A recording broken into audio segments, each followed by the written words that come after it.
इस वक्त की सबसे बड़ी और सबसे राहत देने वाली खबर देश के लाखों पेंशनर्स के लिए है दोस्तों। अगर आप या फिर आपके घर में कोई केंद्र सरकार का रिटायर्ड कर्मचारी है तो ये खबर आपके चेहरे पर मुस्कान ला देगी।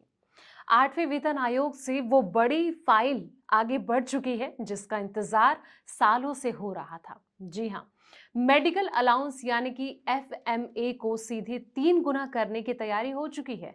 अब हर महीने 1,000 रुपए नहीं बल्कि पूरे 3,000 रुपए खाते में आ सकते हैं। क्या है इस फाइल का पूरा सच और कब से लागू होने जा रहा है ये नियम, तो देखिए हमारी ये सुपर एक्सक्लूसिव रिपोर्ट। नमस्कार दोस्तों, मैं हूं आपके साथ संध्या बिष्ट और आप देख रहे हैं द इकोनॉमिक टाइम्स हिंदी। दोस्तों, दवाइयों और इलाज का खर्च लगातार बढ़ता जा रहा है। ऐसे में केंद्र सरकार के पेंशनर्स लंबे समय से मांग कर रहे हैं कि उन्हें मिलने वाला जो फिक्स्ड मेडिकल अलाउंस है यानी कि एफएमए को बढ़ाया जाए। अब इस मामले में डिमांड की फाइल आठवें वेतन केंद्रीय वेतन आयोग तक पहुंच चुकी है। इसका मतलब ये हुआ कि मेडिकल अलाउंस जो है वो बढ़ सकता है, लेकिन इतना जरूर है कि अब इस पर औपचारिक स्तर पर विचार होगा। ऐसे में सवाल है कि अभी कितना मेडिकल अलाउंस मिलता है, 3,000 की मांग आखिर क्यों उठ रही है और आगे क्या हो सकता है। दोस्तों, फिक्स्ड मेडिकल अलाउंस यानी कि जो निश्चित चिकित्सा भत्ता है उन केंद्रीय सरकारी पेंशनर्स और फैमिली पेंशनर्स को दिया जाता है जो कि CGHS यानी कि सेंट्रल गवर्नमेंट हेल्थ स्कीम की सुविधा वाले क्षेत्र में नहीं रहते हैं। ये राशि उन्हें रोजमर्रा के ओपीडी खर्च, दवाइयां हो गया, छोटे मोटे इलाज के लिए दी जाती है।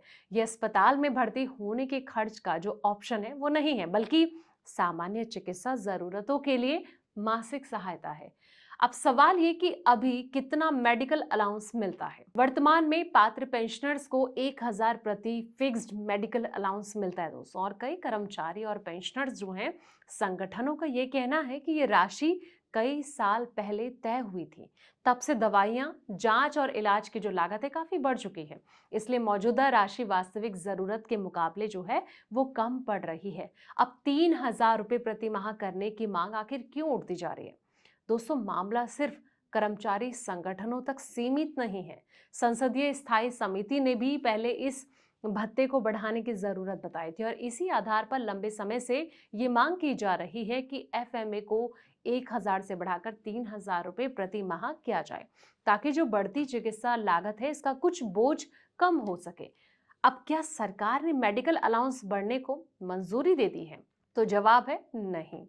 यही सबसे बहुत जरूरी बात है दोस्तों, और सरकार ने अभी 3,000 मेडिकल अलाउंस मंजूर ही नहीं किया है।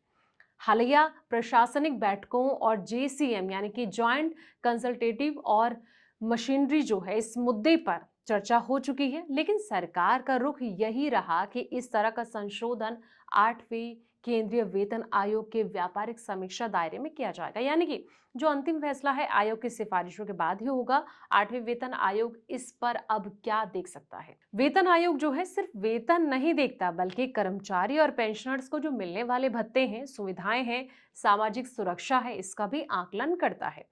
मेडिकल अलाउंस पर विचार करते समय आयोग जो है इन पहलुओं को देख सकता है। दवाइयों और ओपीडी इलाज की जो बढ़ती लागत है, महंगाई का जो असर है, और साथ ही CGHS सुविधाओं से बाहर रहने वाले जो पेंशनर्स है इसकी जरूरत, सरकार पर पड़ने वाला जो अतिरिक्त वित्तीय बोझ है, यानी कि जो आयोग केवल मांग नहीं है बल्कि उसके जो आर्थिक और व्यवहारिक असर का भी अध्ययन करेगा दोस्तों। अब सवाल ये उठता है कि क्या सभी पेंशनर्स को इसका फायदा मिलेगा?